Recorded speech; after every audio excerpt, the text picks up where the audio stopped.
réunir toutes les conditions adéquates pour les élèves afin que les épreuves écrites des examens du baccalauréat 2016 aient lieu dans de bonnes conditions.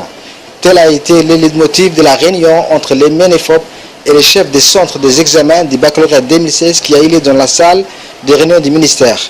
Dans la matinée du 15 juin 2016, s'est tenue entre le ministre de l'Éducation nationale et de la formation professionnelle, son Excellence Moustapha Mohamed Mahamoud, en présence de ses proches collaborateurs, une importante réunion de travail avec les chefs des centres des examens et les principaux responsables de surveillance du baccalauréat 2016. Cette réunion préparatoire avait pour but de réunir toutes les conditions nécessaires afin que les épreuves écrites aient lieu dans les meilleures conditions pour les candidats. Les chefs des centres ont expliqué au ministre qu'à leur niveau, les répartitions des salles ainsi que le nombre de professeurs et assistants attachés à chaque salle, sans omettre tous les papiers terribles nécessaires, sont opérationnels et fin prêts. Écoutons les propos du ministre à ce sujet. Je prends la parole. Moi, je vais peut-être rapidement énumérer les 2-3 points sur lesquels vous deviez travailler ce matin.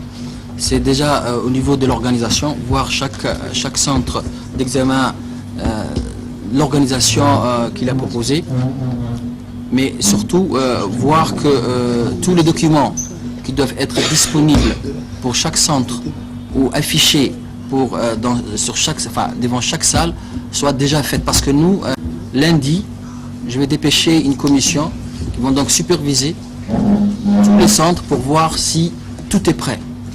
Donc aujourd'hui vous êtes en réunion, demain vous prenez les dispositions qu'il faut et lundi donc, je vais envoyer une commission au niveau du ministère pour superviser et voir si toutes les conditions sont là pour que le 7, Inch'Allah, pour que les premières épreuves puissent se dérouler dans les meilleures conditions. Donc de lundi, ce ne sera pas un contrôle inopiné, mais ce sera donc, vous voyez, je vous l'ai dit dès maintenant.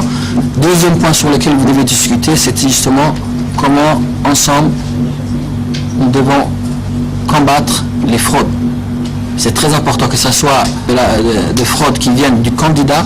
Si on essaye de mettre ensemble les mêmes conditions, que ce soit d'un centre à un autre, c'est quelque chose qui sera pareil. Mais si dans un centre donné, les conditions sont vraiment strictes et que dans un autre centre, ce sera injuste. Donc maintenant, tous les chefs de centre sont là, les adjoints sont là, on met ensemble une politique commune. Comment lutter contre les fraudes venant du candidat. Et puis, nous avons prévu également qu'il y ait de la communication au niveau de la télévision.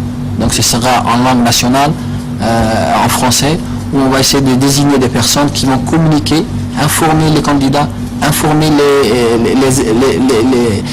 les parents, surtout les risques encourus si l'élève est bien sûr en situation de fraude. Ça c'est très important qu'on communique, qu'on informe dès le début les risques encourus, ou que ce soit bien sûr de l'élève. Et une fois que nous allons communiquer à la radio, à la télévision pendant ces 2-3 jours, je pense qu'il y aura beaucoup de personnes qui vont être sensibilisées par la suite.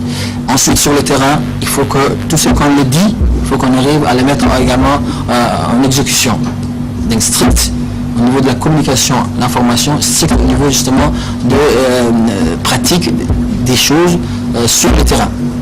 Et là, donc, le président du jury également va veiller à ce que toutes ces conditions soient bien sûr quand même respectées. Mais encore une fois, je vous assure que c'est les chefs de centre. C'est les chefs de centre qui sont, si vous voulez, qui peuvent jouer ce rôle de leadership, de la pièce maîtresse en fait pour le bon déroulement de ces épreuves. C'est les chefs de centre. Et ses adjoints bien sûr. Donc je rappelle, parce que le rappel est toujours bénéfique. Donc c'est un rappel et c'est très important parce que c'est de la crédibilité de ce diplôme.